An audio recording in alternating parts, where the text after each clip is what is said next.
Iran దాడులను Gulf దేశాలు ఖండించాయి. Bahrain, Jordan, Kuwait, Qatar, Saudi Arabia, UAE అత్యవసర భేటీ అయింది. ఇరాన్ ఉద్రిక్తతలను పెంచుతోందని ఆందోళన వ్యక్తం చేస్తున్నాయి.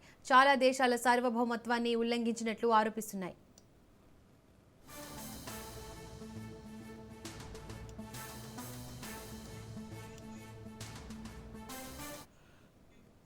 ఇరాన్ దాడులను గల్ఫ్ దేశాలు ఖండించాయి. Bahrain, Jordan, Kuwait, Qatar, Saudi Arabia, UAE అత్యవసర భేటీ అయింది. నేటికి ఇదే అంశానికి సంబంధించి మరింత సమాచారాన్ని మా ప్రతినిధి ప్రవీణ్ లైవ్ ద్వారా అందిస్తారు. ప్రవీణ్.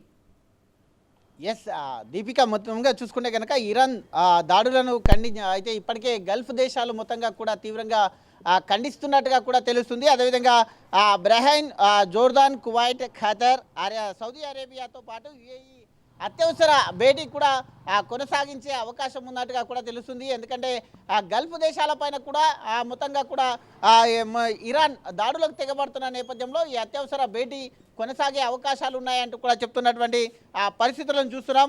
ఇరాన్ ఉద్రిక్తలను మరింత పెంచుతున్న కోణంలో చూసుకుంటే కనుక మొత్తంగా కూడా అక్కడ తీవ్ర ఆందోళనకర పరిస్థితులు కూడా నెలకొంటున్నాయి. కాబట్టి ఈ యొక్క నిర్ణయం తీసుకున్నట్టుగా కూడా గల్ఫ్ దేశాలన్నీ కూడా కలిసేసి ఆ యొక్క నిర్ణయం తీసుకున్నట్టుగా తెలుస్తుంది. అదేవిధంగా చాలా దేశాల సార్వభౌమాన్ని కూడా దెబ్బతీసే విధంగా ఉన్నాయంటూ కూడా చెప్తున్నటువంటి పరిస్థితులను చూస్తున్నాం. అదేవిధంగా ఇరాన్ పైన ఇజ్రాయిల్, అమెరికా యుద్ధం ఇంకా కొనసాగుతున్నాయి. సంయుక్తంగా యుద్ధం అయితే కొనసాగిస్తున్నాయి. రంగంలోకి మరిన్ని దేశాలు కూడా దిగేందుకు అవకాశాలు ఉన్నాయంటూ కూడా చెప్తున్నటువంటి పరిస్థితులను చూస్తున్నాం. అదేవిధంగా చూసుకునే కనుక యుఏఈతో పాటు యుద్ధంలోకి జర్మనీ, ఫ్రాన్స్, బ్రిటన్ కూడా ఇటు మద్దతు పలికే అవకాశాలు ఉన్నాయంటూ కూడా చెప్తూ ఉన్నటువంటి పరిస్థితులను చూస్తున్నాం.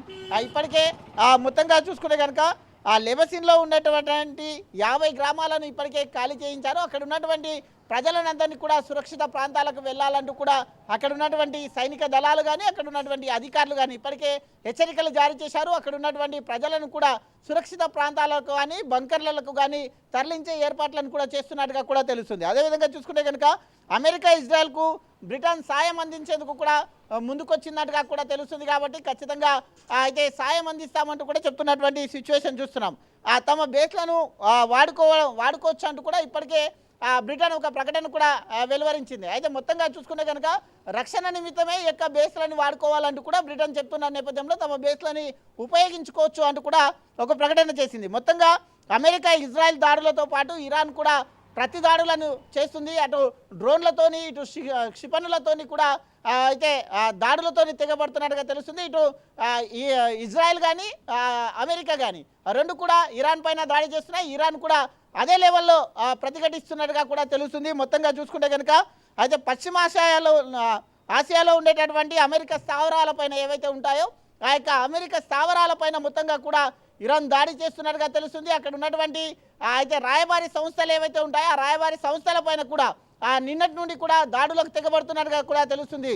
మొత్తంగా చూసుకుంటే కనుక యుఏఈ పైన ఇప్పటికే 541 డ్రోన్లు, 165 క్షిపణి ప్రయోగాలను మొత్తంగా కూడా అక్కడ మొత్తంగా కూడా ధ్వంసం చేసినట్టుగా కూడా అయితే ఇరాన్ తెలుపుతుంది. అదేవిధంగా చూసుకుంటే కనుక 506 డ్రోన్లతో పాటు 152 క్షిపణులను కూల్చేసినట్టుగా కూడా యుఏఈ చెప్తుంది. ఇరాన్కు సంబంధించినటువంటి అయితే క్షిపణులను ఇటు అయితే మొత్తంగా కూడా కూల్చేస్తున్న నేపథ్యంలో ఇరాన్ కూడా ప్రతిదాడులు చేస్తూ అంతే విధంగా సమాధానం చెప్తున్నట్టుగా తెలుస్తుంది. అదేవిధంగా యుఏఈలోని అమెజాన్ డేటా సెంటర్ పైన కూడా దాడి జరిగినట్టుగా తెలుస్తుంది. కాబట్టి ఆ దాడిని ఇంకా నిర్ధారించవలసిన అవసరం ఉందంటూ కూడా చెప్తున్నటువంటి పరిస్థితులు చూస్తున్నాం.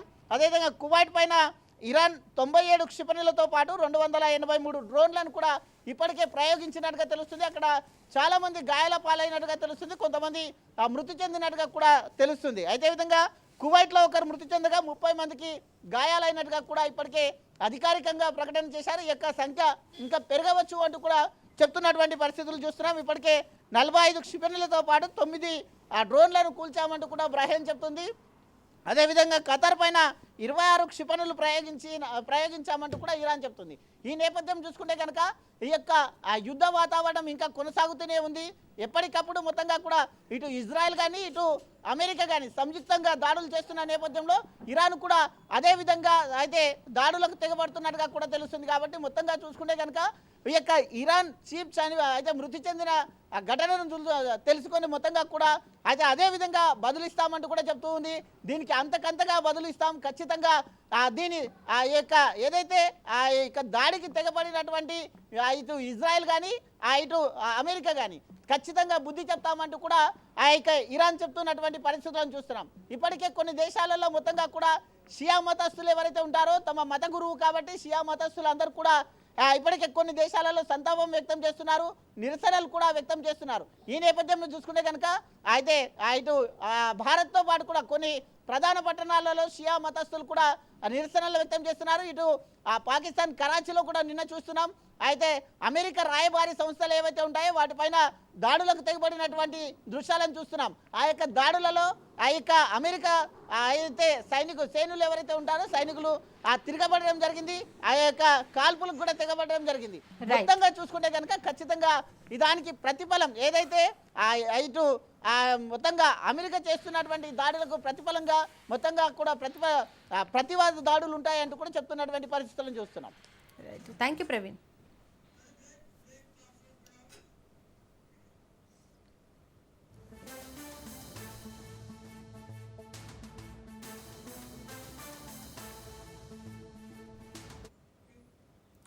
ఇరాన్ ఐఆర్జీసీ మిలిటరీ దళాలకు అమెరికా అధ్యక్షుడు డొనాల్డ్ ట్రంప్ ఆఫర్ ప్రకటించారు. ఆయుధాలు వదిలేసిన వారికి రక్షణ కల్పిస్తామని, లేకపోతే చావు తప్పదని హెచ్చరించారు. యుద్ధం 4 వారాల పాటు జరగొచ్చని ట్రంప్ స్పష్టం చేశారు.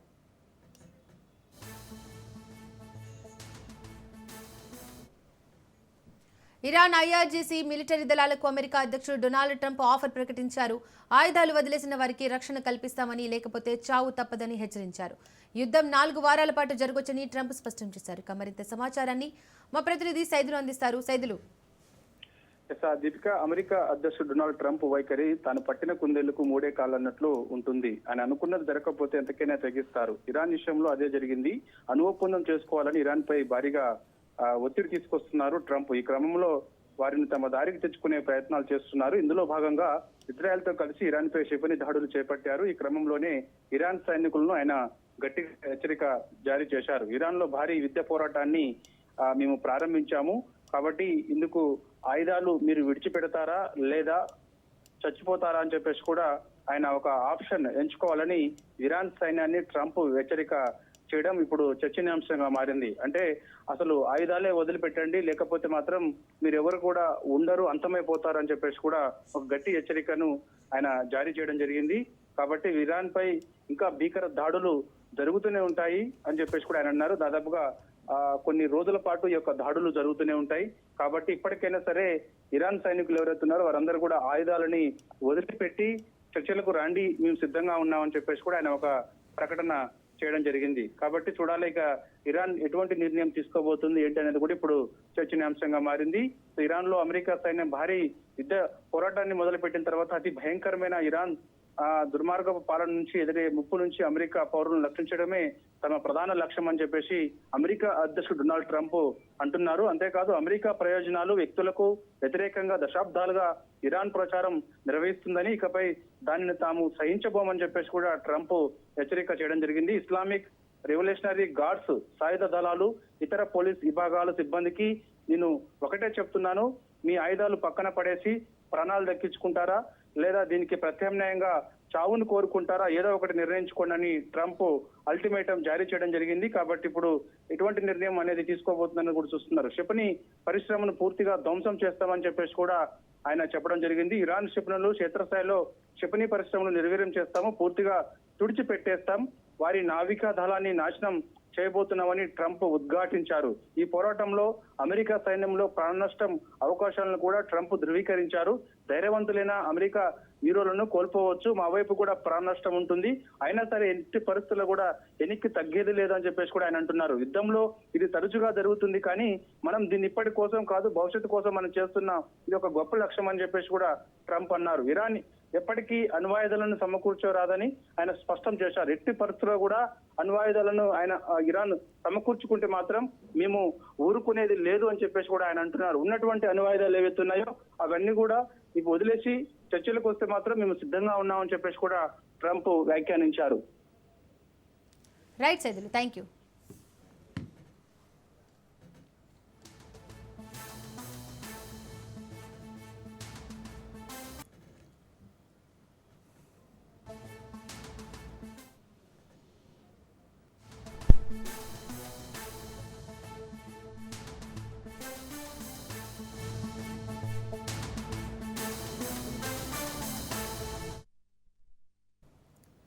ఇరాన్ పై ఇజ్రాయెల్ అమెరికా యుద్ధం కొనసాగుతోంది. మరికొన్ని దేశాలు రంగంలోకి దిగాయి.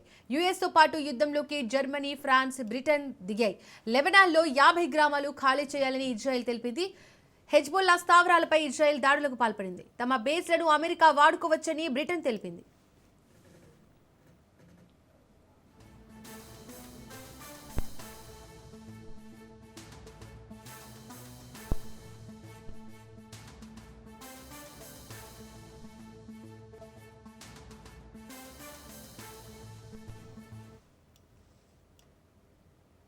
అమెరికా ఇజ్రాయెల్ దాడులకు ఇరాన్ ప్రతి దాడులకు పాల్పడుతోంది. పశ్చిమాసియాలోని అమెరికా స్థావరాలపై ఇరాన్ దాడి చేసింది. యుఏఈపై 541 డ్రోన్లు, 165 క్షిపణుల ప్రయోగించగా 506 డ్రోన్లు, 152 క్షిపణులు యుఏఈ కూల్చేసింది. యుఏఈలోని అమెజాన్ డేటా సెంటర్పై ఇరాన్ దాడులకు పాల్పడింది. కువైట్పై ఇరాన్ 97 క్షిపణులు, 283 డ్రోన్లు ప్రయోగించగా ఒక్కరు మృతి, 30 మందికి గాయాలయ్యాయి. 45 క్షిపణులు, 9 డ్రోన్లను బహ్రెయిన్ కూల్చివేసింది. ఖతర్పై 66 క్షిపణులు ఇరాన్ ప్రయోగించింది.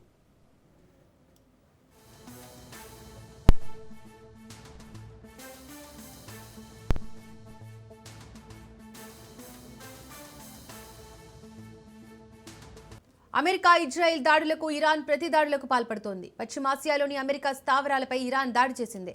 యుఏఈపై 541 డ్రోన్లు, 165 క్షిపణులను ప్రయోగించగా 506 డ్రోన్లు, 152 క్షిపణులను యుఏఈ కూల్చేసింది. యుఏఈలోని అమెజాన్ డేటా సెంటర్పై ఇరాన్ దాడులకు పాల్పడింది. కువైట్పై ఇరాన్ 97 క్షిపణులు, 283 డ్రోన్లు ప్రయోగించగా ఒకరు మృతి చెందగా 30 మందికి గాయాలయ్యాయి. 45 క్షిపణులు, 9 డ్రోన్లను బహ్రెయిన్ కూల్చివేసింది. ఖతర్పై 66 క్షిపణులు ఇరాన్ ప్రయోగించింది.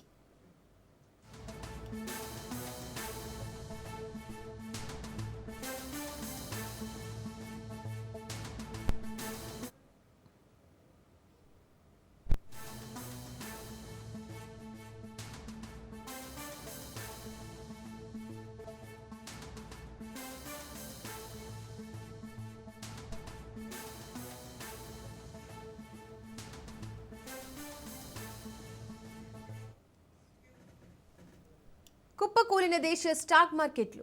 ఇరాన్ యుద్ధం కారణంగా భారీగా పతనమైన సూచీలు. సెన్సెక్స్ 850, నిఫ్టీ 270 పాయింట్లు లాస్. ఇదే అంశానికి సంబంధించి మరింత సమాచారాన్ని మా ప్రతినిధి సునీల్ అందిస్తారు. సునీల్, ఇరాన్ ఇజ్రాయెల్ యుద్ధము ఈ యొక్క సెన్సెక్స్ అంటే అదేవిధంగా నిఫ్టీ పైన తీవ్ర ప్రభావం పడిందని చెప్పవచ్చు. భారీగా యుద్ధం కారణంగా, ఇరాన్ ఇజ్రాయెల్ యుద్ధం కారణంగా భారీగా స్టాక్ మార్కెట్ కుప్పకూలిందని చెప్పవచ్చు. దీంతో ప్రధానంగా సెన్సెక్స్ 1100 పాయింట్లు, అదేవిధంగా నిఫ్టీ 300 పాయింట్లకు పతనం కావడం జరిగింది. ప్రపంచవ్యాప్తంగా కూడా ఇరాన్ ఇజ్రాయెల్ యుద్ధం ప్రభావం మాత్రం తీవ్రంగా పడిందని చెప్పవచ్చు. వివిధ సంబంధించినటువంటి సెన్సెక్స్ సంబంధించిన దాంట్లో దాదాపు 1100 పాయింట్లు, అదేవిధంగా నిఫ్టీకి సంబంధించిన దాంట్లో 300 పాయింట్లు పతనమైంది. ఇరాన్ ఇజ్రాయెల్ యుద్ధంతో మరోవైపు అమెరికా కూడా దీంట్లో భాగస్వామ్యం కావడంతో భారీగా స్టాక్ మార్కెట్ పడిపోయినటువంటి పరిస్థితి కనబడుతుంది. ఇక ఈ యుద్ధం ముగిసేంత వరకు కూడా ఇదే విధిగా కొనసాగే అవకాశం అయితే స్పష్టంగా కనబడుతుందని చెప్పవచ్చు. ఈ ఇరాన్ ఇజ్రాయెల్ యుద్ధ ప్రభావం వివిధ దేశాలపై కూడా, మిగిలినటువంటి దేశాలపైన, అదేవిధంగా స్టాక్ మార్కెట్ భారీగా పడుతున్నటువంటి పరిస్థితి కనబడుతుంది. Right Sunil, thank you.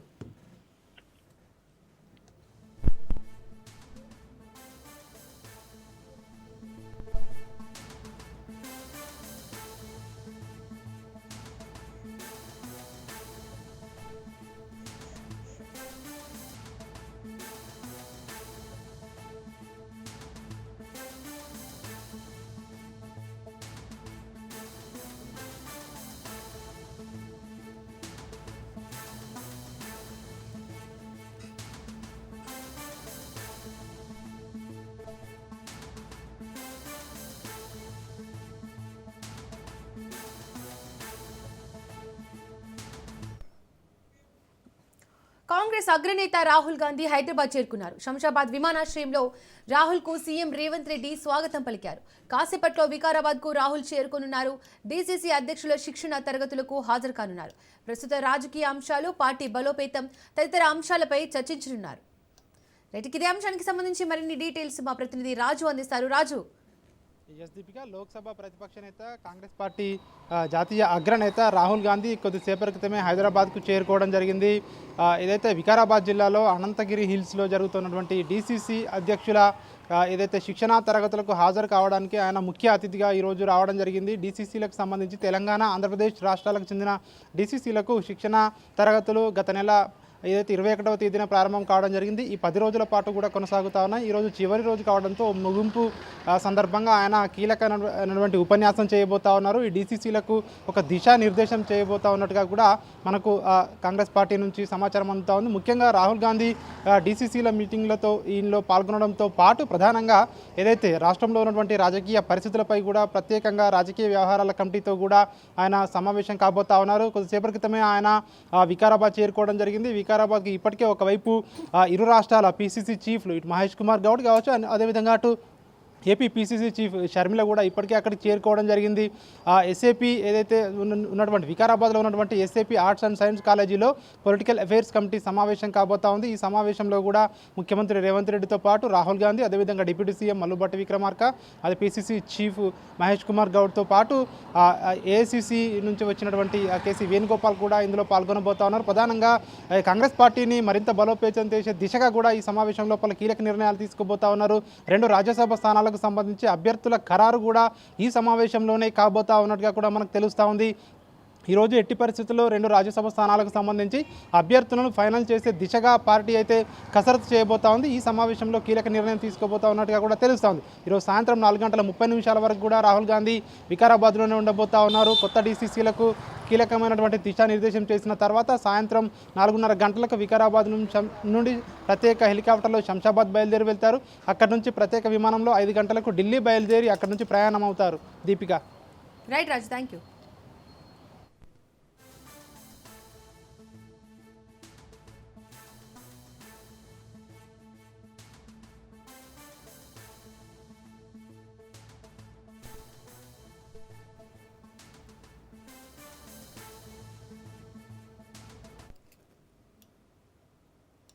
Congress అగ్రనేత రాహుల్ గాంధీ హైదరాబాద్ చేరుకున్నారు. శంషాబాద్ విమానాశ్రయంలో రాహుల్ కు సీఎం రేవంత్ రెడ్డి స్వాగతం పలికారు. కాసేపట్లో వికారాబాద్ కు రాహుల్ చేరుకున్నారు.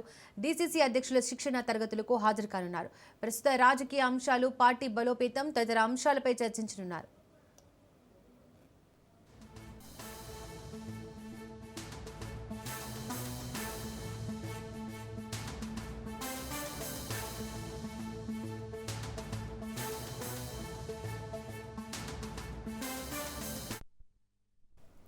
గన్నవరం ఎయిర్పోర్ట్లో దట్టంగా పొగమంచు అలుముకుంది. దీంతో విమానాల ల్యాండింగ్ కు ఇబ్బందులు తలెత్తుతున్నాయి.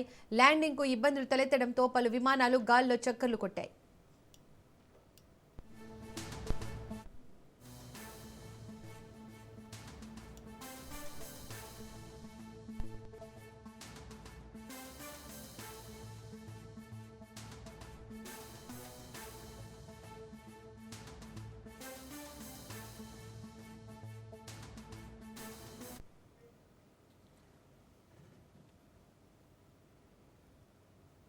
గన్నవరం ఎయిర్పోర్ట్లో దట్టంగా పొగమంచు అలుముకుంది. దీంతో విమానాల ల్యాండింగ్ కు ఇబ్బందులు తలెత్తుతున్నాయి. ల్యాండింగ్ కు ఇబ్బందులు తలెత్తడంతో పలు విమానాలు గాల్లో చక్కర్లు కొట్టాయి.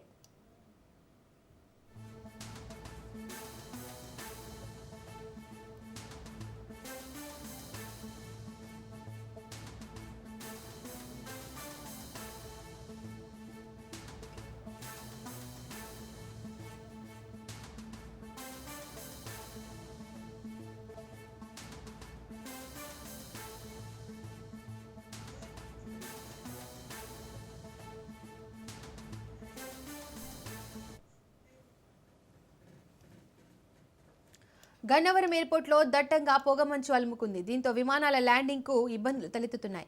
ల్యాండింగ్ కు ఇబ్బందులు తలెత్తడంతో పలు విమానాలు గాల్లో చక్కర్లు కొట్టాయి. ఇదే అంశానికి సంబంధించి మరింత సమాచారాన్ని మా ప్రతినిధి సాయిబాబు అందిస్తారు. సాయిబాబు. మంచు ప్రభావంతో పలు విమానాలు గాల్లో చక్కర్లు కొడుతున్నాయి. కృష్ణా జిల్లా గన్నవరం నియోజకవర్గంలోని గన్నవరం విమానాశ్రయంలో చేరుకోవాల్సిన పలు విమానాల్లో గాలిలో చక్కర్లు కొడుతున్నాయి. దట్టమైన పొగమంచు ఏర్పడడం వలన రన్వే బ్రేక్ క్లియరెన్స్ లేక సేఫ్ ల్యాండింగ్ లేక ఇబ్బంది పడుతున్న విమానాలు. ఢిల్లీ నుంచి గన్నవరం విమానాశ్రయానికి చేరుకోవాల్సిన ఎయిర్ ఇండియా విమానంలో గాలిలో చక్కర్లు కొడుతూ ఆగిపోయింది. ఇస్లామాబాద్ నుంచి గన్నవరం చేరుకోవాల్సిన ప్రైవేట్ జెట్ సైజులో కూడా గాలిలో చక్కర్లు కొడుతుంది. గత 2 రోజుల నుంచి కూడా మంచు బాగా పడుతుంటో ఇక విమానాలు రాకపోకలకి ఆ అంతరాయం కూడా ఏర్పడుతుంది. Right Saibabu, thank you.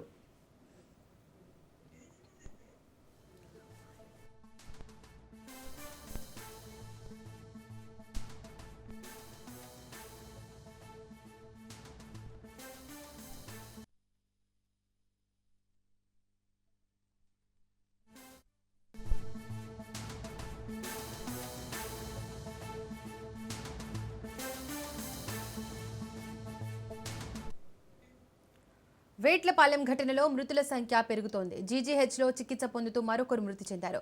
దీంతో మృతుల సంఖ్య 22కు చేరింది. ఆసుపత్రిలో చికిత్స పొందుతూ సామర్లకోటకు చెందిన రాజు మృతి చెందారు.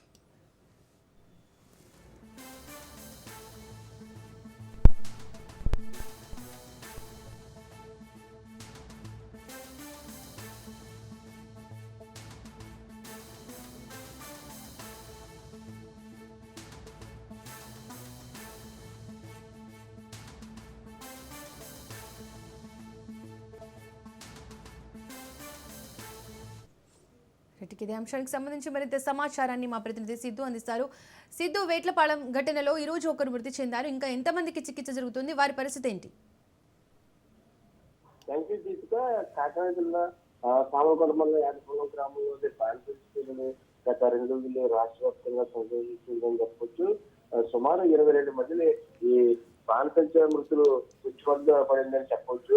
ఏదైతే బాణసంచ అగ్నిహోత్ర అయిందో అందులో 20 మంది చనిపోగా ఇంకో 2 హాస్పిటల్ కాకినాడ ఏదైతే సిహెచ్ 9 మందిని ప్రయత్నించారు. అందులో కాకుండా నేను ఈ రోజు ఒకరు కూడా చనిపోవడం జరిగింది. అదే మొత్తం 90 మందిలో చనిపోయారు. ఇంకా 50% ఏదైతే 9 మంది జిహెచ్ తరలించారు, 9 మందిలో కూడా 50% పైగా కాలిపోయారని చెప్తారు. పర్ణాయని చెప్తారు. కేంద్రంలో ఆ వాళ్ళు కూడా పరిస్థితి విషయంగా ఉందని చెప్తారు. ఒకరు బ్రతుకు అత్యంత ఆరుగురికి అత్యంత విషయంగా ఉందని చెప్తారు. ఇప్పటికీ కూడా ఏట్లపాలెం గ్రామంలో విశాఖలో ఆదుకున్నాయని చెప్పొచ్చు. మొత్తం మీద 22 మంది చనిపోగా ఇంకొక 8 మంది కాకినాడ జిహెచ్ లో చికిత్స పొందుతున్నారు దీంతో. అయితే ఏదేమైనప్పటికీ కూడా సామలకోట మనలో ఏట్లపాలెం గ్రామంలో విషాదాలు అనుకున్నాయని చెప్పొచ్చు. అయితే మొత్తం మీద అక్కడ సీఎం ఆదేశాల మీద చంద్రబాబు ఆదేశాల మేరకు plus deputy CM Adhiraj Pawan Kalyan ఆదేశాల కూడా అధికారులు కూడా పనిచేసిందని చెప్పొచ్చు. నిన్న ఏదైతే ఎక్స్క్యూజ్ ఉందో ఎక్స్క్యూజ్ కూడా 20 లక్షలు హోంమంత్రి అనిత ఇవ్వడం కూడా జరిగింది. వాళ్ళ శివస్థానం కానీ తర్వాత జాబ్ కూడా వాళ్ళకి హామీ ఇచ్చే ప్రయత్నం అయితే అధికారులతో మాట్లాడే ప్రయత్నం చేస్తాను హోంమంత్రి అనిత కూడా తీసుకురా. Right Siddhu, thank you. Nellore జీజీహెచ్లో అగ్ని ప్రమాదం సంభవించింది. షార్ట్ సర్క్యూట్తో మంటలు చెలరేగాయి. దీంతో గర్భిణులు, బాలింతలు బయటకు పరుగులు తీశారు. ఘటనా స్థలాన్ని జిల్లా ఎస్పీ రజిత పరిశీలించారు. ఏసీలో షార్ట్ సర్క్యూట్తో 2 బెడ్లు దగ్ధమయ్యాయని తెలిపారు.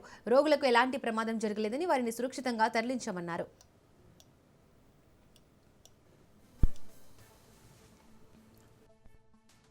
పీడియాట్ గైనిక్ వార్డ్లో ఏసీ ఒకటి షార్ట్ సర్క్యూట్ అయినట్టుగా తెలుస్తోంది. మనం ఫారెన్సిక్ టీమ్స్ని పిలిచాము టు ఎసర్టైన్ అది. సో అది ఫైర్ మూలంగా 2 బెడ్స్ కాలినాయి. ఆ టైంలో డ్యూటీ డాక్టర్ అక్కడే ఉన్నారు ఆ వార్డ్లోనే. సో వెంటనే పేషెంట్స్ని షిఫ్ట్ చేయడం జరిగింది. ఫ్యూమ్స్ వచ్చినాయి కాబట్టి మొత్తం బిల్డింగ్ ఎలక్ట్రిసిటీ చేశారు. ప్రస్తుతానికి ఎటువంటి ప్రాణ నష్టం కూడా లేదు, ఆస్తి నష్టం కూడా 2 బెడ్లు తప్పితే ఇంకా కాలం ఏమీ లేదు. సో బిల్డింగ్లో ఎలక్ట్రిసిటీ కూడా ఫ్యూ అవర్స్ లోపల రెస్టోర్ చేస్తున్నారు. డిఫరెంట్ వార్డ్స్కి షిఫ్ట్ చేశారు పేషెంట్స్ని. అండ్ పీడియాట్రిక్ వింగ్ పైన ఫ్లోర్లో ఉంది. సో ఆ పిల్లల్ని కూడా మనం షిఫ్ట్ చేశాము. అండ్ వీఆర్ టేకింగ్ వాళ్ళకి ఆల్ ఐసీయూ ఫెసిలిటీస్ అని